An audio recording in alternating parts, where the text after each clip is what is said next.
Hello and welcome to English 1301 online. We're going to call this week 10 since we just had a break. In any case, we are continuing on with Module 3. So let's take a look. We are into the analysis essay, and this week we are focusing on choosing our image and then writing a thesis statement for that image. So remember, if we take a look at the assignment, which I'm not sure if we did last week, but we're going to take a look at it now. The assignment is 750 words of an analysis of an image of your choice. It can be a photograph, a painting, or an advertisement. And you're going to be providing an in-depth analysis of the image. You are going to be letting your audience know what the message of the image is. So make sure you pick an image that clearly states what the message is, or at least clearly communicates that. And what your analysis is going to be is you're going to tell us what the message is and how the image conveys that message. In other words, how does the image indicate what the message is? How does it tell us? How does it communicate that? So you need to make sure that your thesis statement is clear and focused, and you have one, preferably in your introduction. How well the essay conforms to the basic features of an analysis, which is introduction, description of the image. For this particular assignment, you want to describe the image to me, the reader, as if I were blind. Uh, you need to describe how it looks. And maybe I used to have vision. Let's go with that. Make sure your image is at the end of the essay, not the beginning. Again, the end of the essay. Points will be taken off if you put your picture at the beginning of the essay, because I want to be able to read your description and see what the image looks like from there in my mind. And then I'll take a look at it at the end and see how it fits with that. Um, you need to make sure you have citations integrated into the essay, and citations can come from the research that you may have to do on your image. A little bit of background about your image is okay, but we are not focusing on where the image came from. We are focusing on what the image is trying to tell us. So if you're using a particular image that has a history or is associated with something that's somewhat controversial, that's fine, but you cannot tangent off into uh, talking about that controversy or the movement or whatever the picture represents. You must stick with what the message is from the image and how the image is conveying that. If you start to tangent off of that, you're getting away from the spirit of the paper, which is not to discuss a particular controversy or a particular movement. It is to discuss how that image tells us what it wants us to know. Okay, so keep that in mind. When you use citations, it should be about the image, about how that, like if you decide that the main focus of the image is something in particular, then you need to talk about how images convey that message through focusing on that. Or if you use color theory, like colors mean things in that image, then you need to talk about where you got that information from. Like, how do we know what red means? How do we know what blue means? Make sure you have that cited somewhere. And the websites that I have provided for you do have a lot of that information, and you can cite those websites. So make sure you have citations. Make sure you have reasonable assertions and evidence. The evidence should come from what can be seen in the image. If you can't see it in the image, then do not use it as evidence. Okay? Remember, if you can't see it in the image, then it's not good evidence. If you have to explain the image, then it's probably not good evidence. So be sure that you are using good evidence and that you can see all of it in the image. Make sure that you're using MLA documentation, right? Yes, formatting is important. So make sure you're using correct MLA formatting. Points will be deducted if you do not. Make sure you have a word count. There's a lot of people who are just not putting the word count. Can I figure out how many words you have? Yes, the word count's not for me, it's for you, and I want to make sure that you are cognizant of how many words you're writing. All right. It's important for you to be aware of that. So make sure you put the word count on there. Points will be taken off if you don't put a word count. Again, make sure that you include the image after the main body of your papers and before the works cited, so at the end of your paper. And of course, make sure you have a works cited in MLA format and cite your image. You only need to cite your image once, either in the introduction or preferably in the description of subject when you start talking about the image. If you have the name of the artist who took the picture or where it came from, all of that is good information that you want to put in the description of your image. And that's the best place to cite it. And once you cite it there, you pretty much don't have to cite it again for the rest of the paper. You just need to refer back to the image either by its title, if it has one, or by the artist who took the picture or created the sculpture or whatever it is that you're going to use. And remember, you can use a picture, a painting, a sculpture, an ad. All of these things are acceptable. Things that are not acceptable, a family photo, of your entire family because there's just not much message there other than familial love, which is great, but difficult to discuss. Uh, a picture of just a pretty flower. Yes. Is it beautiful? Probably.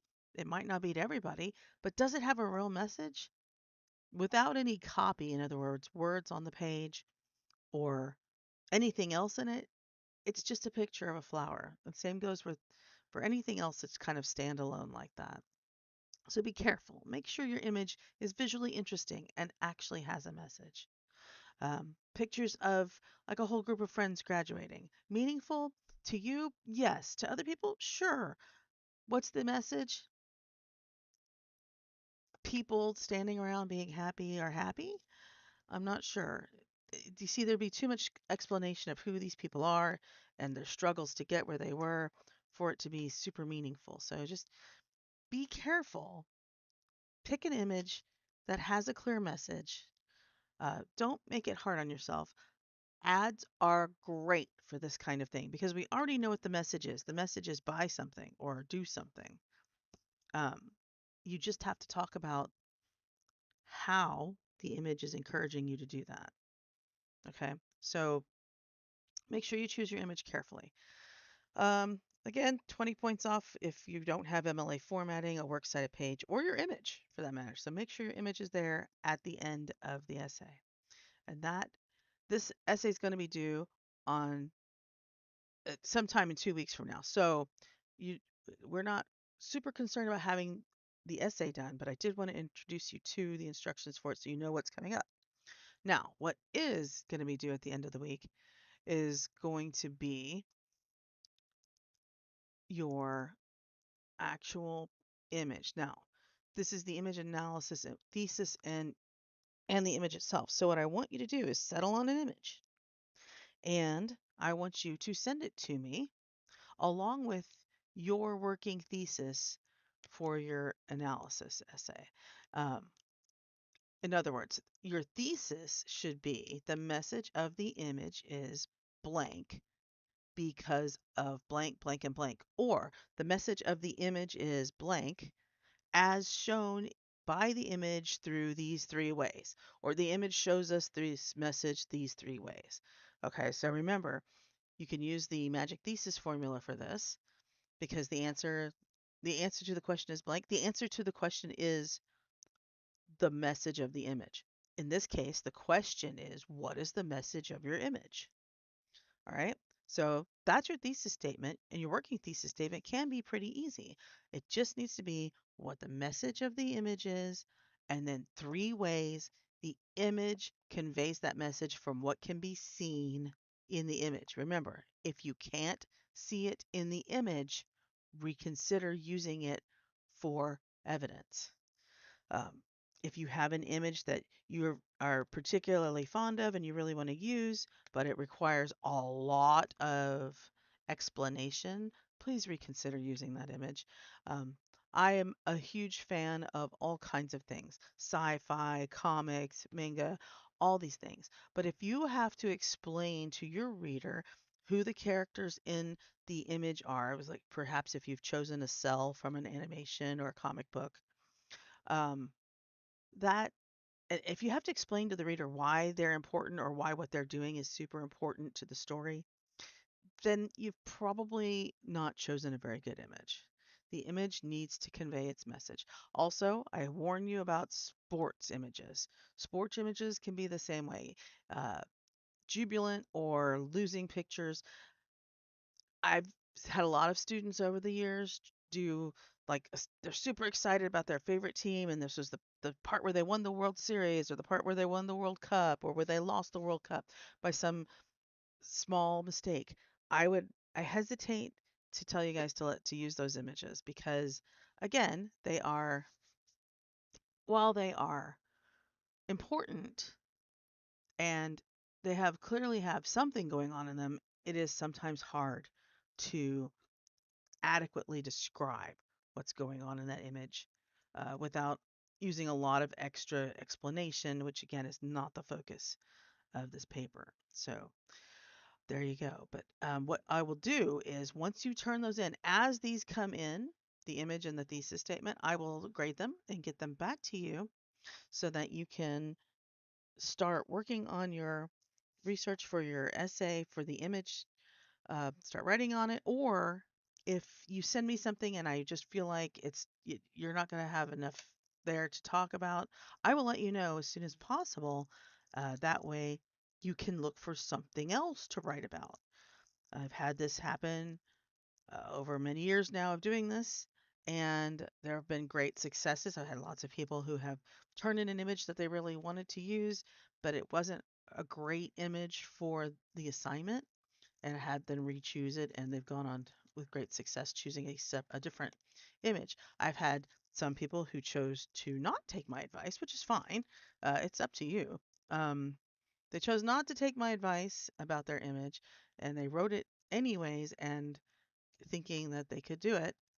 And I would say that it has been very rare that people were able to actually uh, successfully do that, write a paper about an image that just didn't have much there.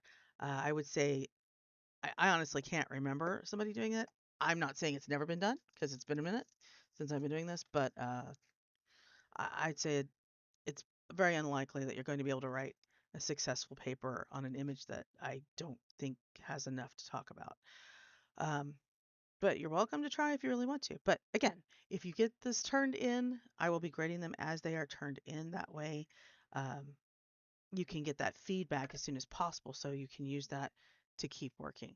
So if we take a look at what's going on the calendar, I believe that's all we have this week. And then next week we'll be doing the other assignment that's associated with this. And then the week after that, the paper will be due. So there you go. We're going to ease ourselves back into class after hopefully a good spring break. And I will be looking for those. It will also count for attendance for this week. So there you go. If you have any questions, as always, please feel free to email me. Have a great week.